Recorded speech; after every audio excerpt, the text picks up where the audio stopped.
je suis Augustin Murebourg, j'ai effectué ma thèse à l'Université de technologie de Compiègne au sein du laboratoire Roberval, mais aussi au sein du laboratoire BMBI.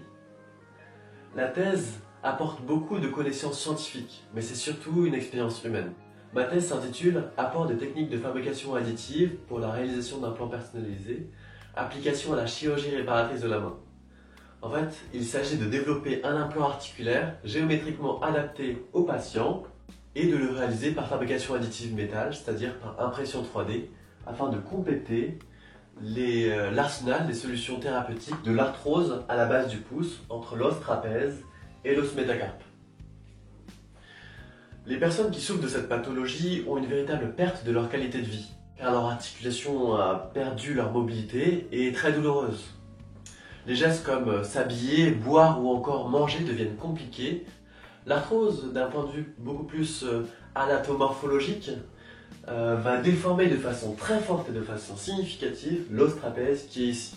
Ça va affecter, de fait, l'ensemble des fonctions ostéo-articulaires comme la mobilité, la cinématique, la mobilité, la transmission des contraintes, l'amortissement, etc. Mon objectif est donc de retrouver la morphologie pré-pathologique, mais du patient, pour modéliser l'implant et de le mettre en forme en respectant le cahier des charges biomatériaux et biomécaniques.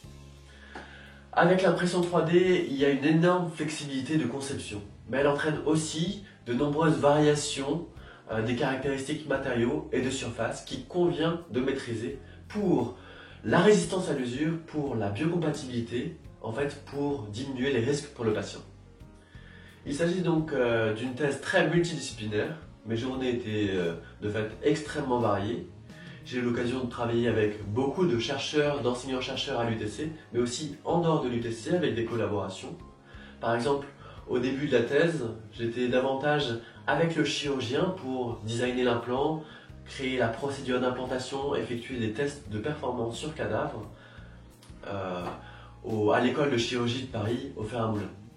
Alors qu'en fin de thèse, j'étais davantage sur des problématiques de durabilité de l'implant et de résistance à l'usure. C'est des tests que j'ai réalisés au CRIT MDTS, dans le nord de la France, un centre d'expertise en biotribologie. Et en parallèle, j'ai effectué des tests de biocompatibilité pour regarder la réponse du système immunitaire. Donc c'était beaucoup plus un travail expérimental vers la fin, beaucoup plus sur la paillasse, un peu plus l'image que l'on a des doctorants. En parallèle de ces expériences scientifiques, j'ai aussi eu l'opportunité de valoriser mon travail vers l'industrie avec le dépôt de 2 brevets, avec l'aide d'un cabinet de brevets. Donc là, il fallait rédiger d'une façon un peu particulière et aussi de discuter avec des chefs d'entreprise pour voir leur potentiel intérêt pour mes innovations. En termes d'innovation, je pense que dans les dispositifs médicaux, il y en a encore beaucoup à réaliser, malgré les grandes difficultés qu'imposent les contraintes réglementaires. Je pense que l'atout qui pourrait être de taille, c'est l'intégration du patient dans sa prise en charge grâce à l'impression 3D.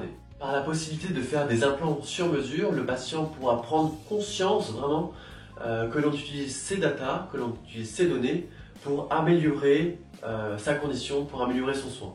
Il aura alors participé en quelque sorte à améliorer sa condition en étant proactif. Donc là, que ce soit pour la main ou pour les autres articulations, voici ma vision de la médecine du futur.